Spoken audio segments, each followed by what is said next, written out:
Welcome viewer, I am Murugan. This video tutorial describes, fix this virtual machine appears to be in use error, in VMware Workstation.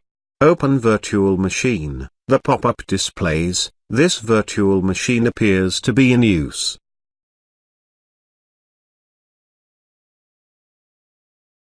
Open virtual machine working directory, my virtual machine working directory is D drive.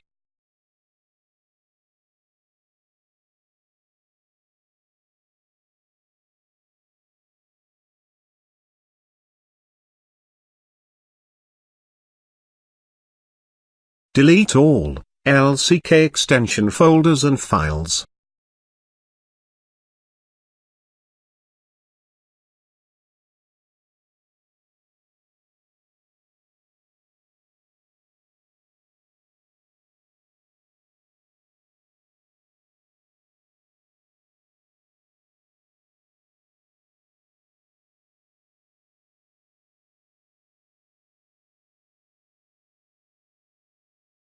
Now open your virtual machine.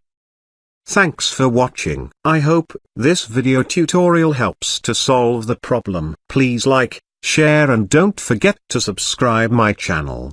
See you next video.